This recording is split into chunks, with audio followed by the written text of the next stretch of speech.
We are invited to acknowledge the pain of loss because of colonialism, the loss of languages, cultures, traditions, and communities.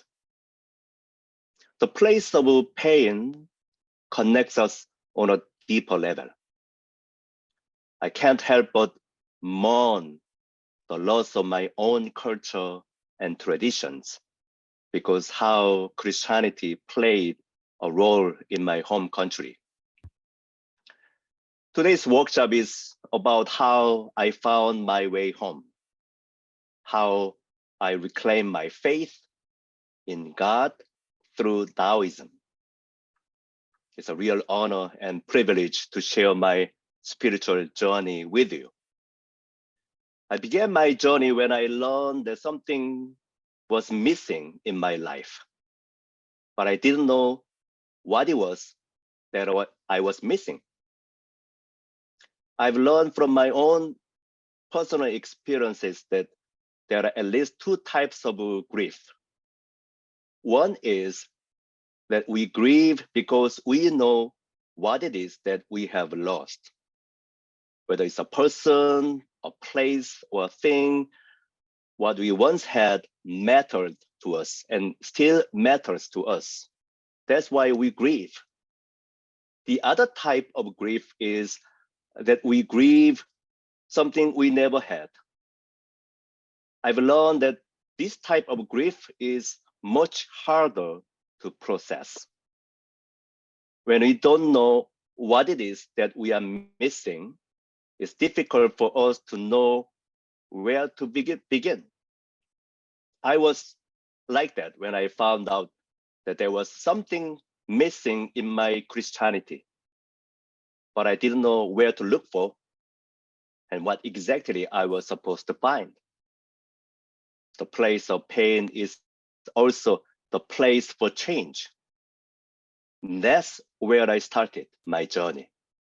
And that's where we start our conversation today. So I invite you now to take a moment of silence to think about the pain in your life. It can be something personal or something related to what's happening in the world right now. Some of us can even feel the pain in our bodies. One of the basic principles of Daoism is how our bodies respond to what's going on in the world. The body as a small universe communicates with the whole creation as the great universe. The body and the whole creation are in constant communication. We can ask, how does the pain in the world hurt in our body? How do you feel about the pain? How does it inform us? And what can we do about it? If you want, you can also make a note in your journal. And I'm going to give you 1 minute for that.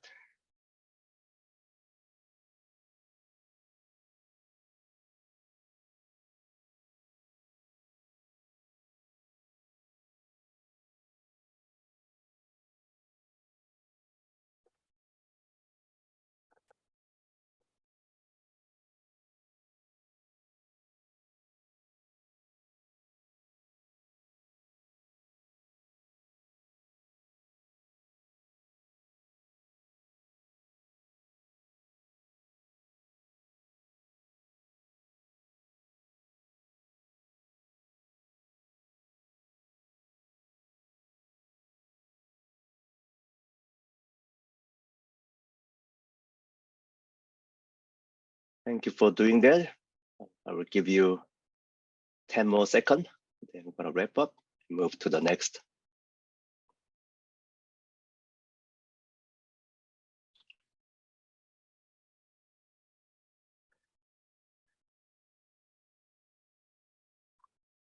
Okay, here is a brief outline about what I'm going to present today. I'm going to talk about a little bit about religious practices in Korea, and I will talk about a little bit about my family background, and we're going to have small group discussion, maybe 7 minutes or 8 minutes, and then after we come back, I will talk about how Daoism helped me to find my way. And then at the end of my presentation, I will give you some questions for further reflections. Before Christianity was introduced to Korea, there were several religions coexisted. Confucianism, Buddhism, Daoism, and shamanism. It was commonly accepted that one could belong to multiple religions. Just think about it for a moment. You can belong to multiple religions. And the picture you see is painting is called Three Vinegar Tasters. From the left, you see Confucius, and in the middle, Buddha, and on the right side, Lao Tzu. Three important figures from Eastern religions or cultures. They taste the same source, which is vinegar, but their expression is different. So according to traditional interpretations, Confucius, his expression was sour, and Buddha's expression is bitter, and Lao Tzu's expression is he has a smile on his face. They taste the same thing, but the expression was different because their perspective and their context were different. I'm not going to further to explain what exactly they experienced, but just to give you an idea that it's from the same source, but the expressions were different. Shamanism in Korea is the oldest religion in Korea. It dates back to around 1000 BC and has been a part of Korean culture. Korea has been heavily influenced by teachings of Confucius, Buddhism, and Daoism. These three teachings of China made their way into Korea by the 5th century, and values of these religions, including shamanism, have been deeply embedded in social norms and practices. For example, Ren, or in Korean, in, meaning benevolence, is the fundamental virtue of Confucianism. Ren is how one relates to other people. Every human being has the capacity to practice Ren, and Ren manifests itself when a virtuous person treats others with humanness. Being good or becoming human is a religious concept for Koreans. So even the word, the letter Ren, is basically literal meaning is two people. So how you relate to other people. So when my grandmother told me, be human first before you become a minister, it reflected her Confucius worldview. This is a little bit of statistics about religious population in Korea 2022. No religion, 51%, Protestant, 20%, Buddhism, 70%, followed by Catholicism and other. This is just to give you an idea of what's going on right now, currently in Korea. But when it comes to statistics, one has to choose only one religion, so there's the problem. Christianity in Korea has a shorter history compared to other religions. The Roman Catholic Church was introduced to Korea about 300 or 400 years ago. Protestant was introduced 140 years ago. After Christianity was introduced to Korea, people had to choose one religion over the other religions, even if that meant a division within a family or rejecting one's tradition. For example, there have been lots of conflicts among families in Korea around the practice of the veneration of ancestors, also known as ancestor worship. Traditionally, family members gather together on special occasions, such as Lunar New Year, Korean Thanksgiving, or the anniversary of someone's death.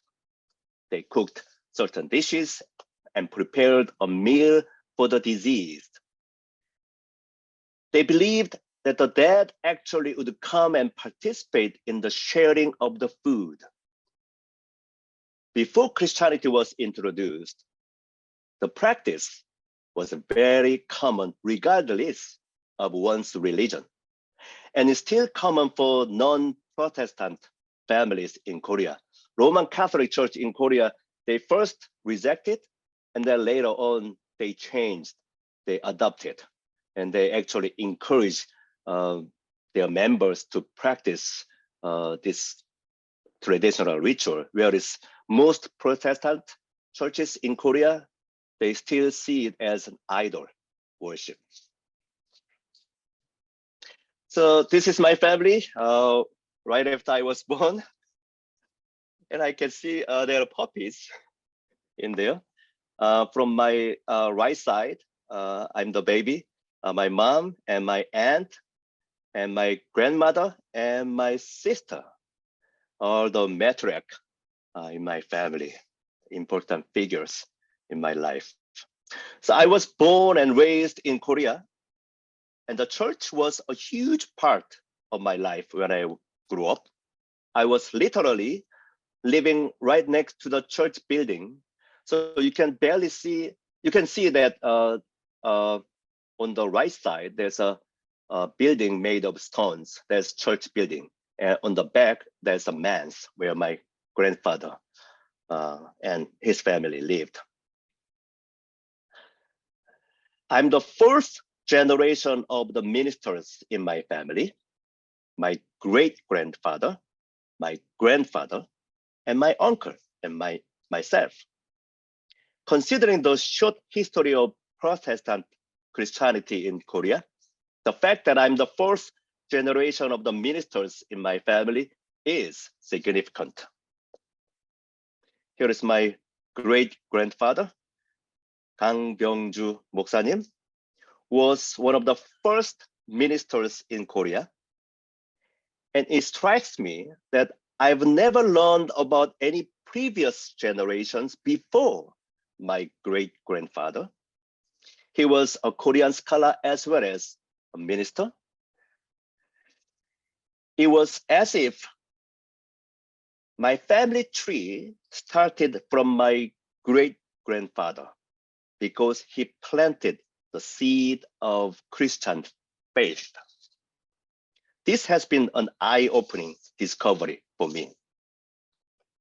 Did my great-grandfather reject his ancestors by becoming Christian? Was it possible for him to become Christian without being Korean? I don't think so. Later on, I like the distinction between, he was wearing traditional hanbok, which I'm wearing today, and Western suit. But the fact that he has been considered like Abraham in my family as the father of faith makes me wonder what religious worldview my great-grandfather actually had. Because of my religious background, I've never experienced a ritual of veneration of ancestors. The absence of such a ritual in my life was beginning of my awareness that Christianity in Korea was and still is very much westernized. As I investigated further, I realized that there was a significant gap between my culture and my religion. Now we have time for you. So my question is it possible to belong to multiple religions? If so, what are some of the blessings and challenges that come with that? In what way is your cultural background reflected in your religious practices? I'm giving you this question not because I have an answer. I don't know. Okay, I like to explore with you. Okay? Just to be honest, and just so you know, there's no right or wrong answers. We can all share. So Scott, can you help us to into breakout rooms?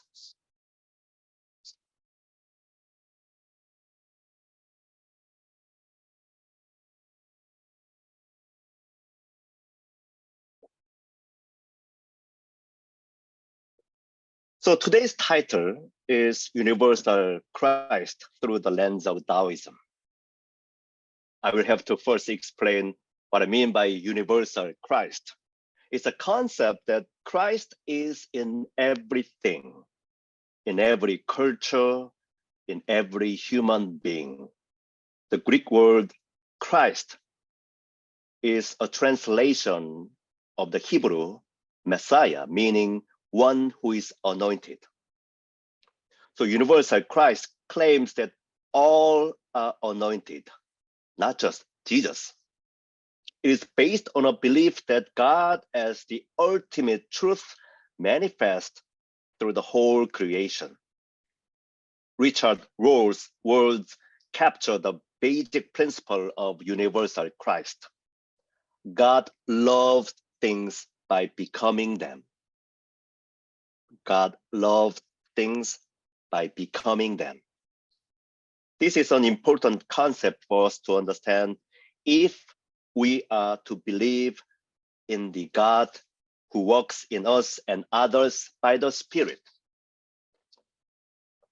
I started studying Eastern religions for two reasons. First, I wanted to integrate my culture and tradition into my Christian theology and practices.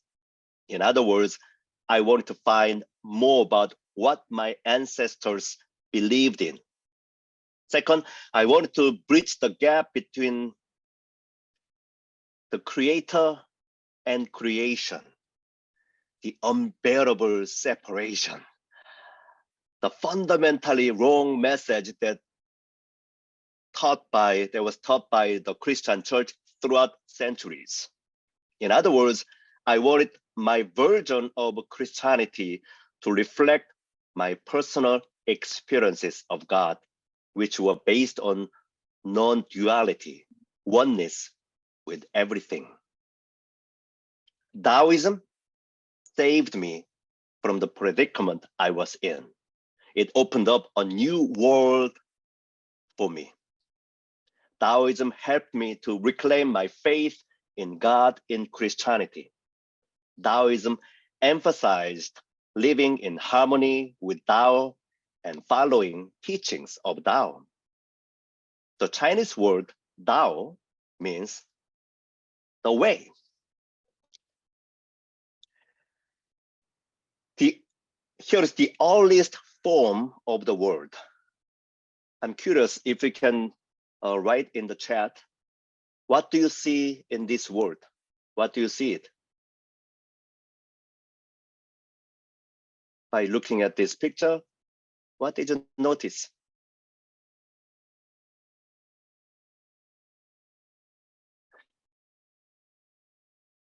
Water or stream, I like that.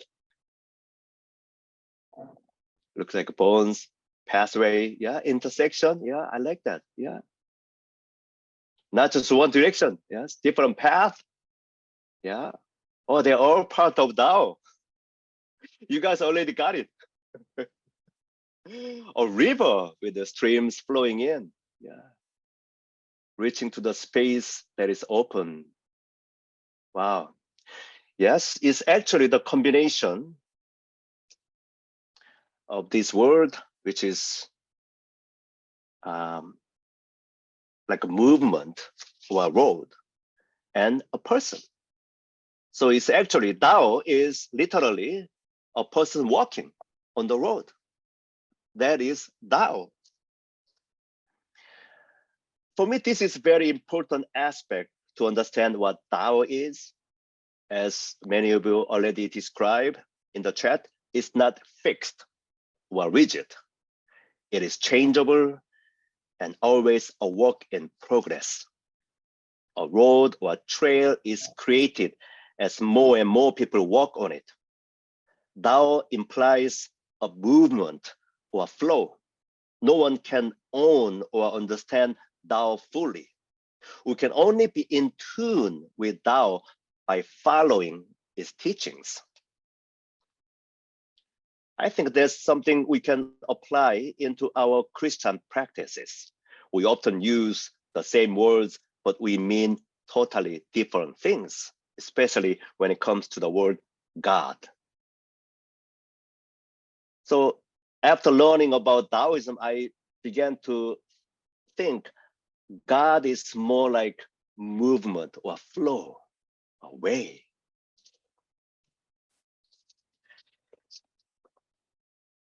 Tao Te Ching, a Chinese classic text written around the 6th century BC, begins by saying that Tao is absolutely unnameable. Tao that can be expressed is not everlasting Tao. The name that can be named is not the everlasting name. Tao Te Ching, chapter 1.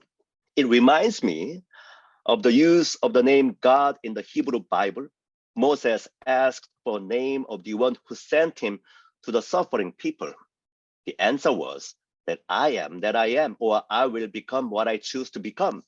In other words, God didn't actually give the clear answer Moses was looking for. Rather, God invited Moses to participate in the work of liberation, for only then would he know the name. Tao also means the source or the principle. Everything has Tao. If you ask any Chinese people about what Tao is, they can explain that everyone has Tao. Everything has Tao. You have Tao, I have Tao. Everything in the universe came from Tao and is going back to their origin. There is no separation between Tao and the world. Tao is hidden, yet is guiding everything as its ultimate source. Everything is in relationship with everything else through Tao. Qi or Qi, the life force which is everywhere and all the time, is the tangible energy of Tao. Tao gives birth to one gives birth to two, the two gives birth to three, the three gives birth to all universal things. One of the characteristics of Tao is how gentle and humble it is with its life-giving energy and self-emptying love. Tao is described as water. Just like water benefits all, and so does Tao. And just like water goes down to the lowest place where people reject, and so does Tao. Tao is also described as a valley. The spirit of the valley dies not. It is called mother substance of the deep. Continuously, it nourishes and preserves. Use it. Thy strength shall not fail. This image of Tao, empty like a valley, yet providing inexhaustible energy, is the image of God I believe in. This image of God can carry us through. It reminds us that we don't have to become someone we are not. Well, we don't have to accomplish something to belong. We are already living in the spirit of the valley, a dark and empty space that nourishes and preserves us all. Its life-giving energy in abundance is available for us all to share. At the heart of our faith lies God's incarnation. The Word became flesh, which many Christians still relate to the person of Jesus only. John's Gospel, however, is very clear that the incarnation started from the very beginning, because the beginning of Christ is the beginning of everything, the beginning of creation.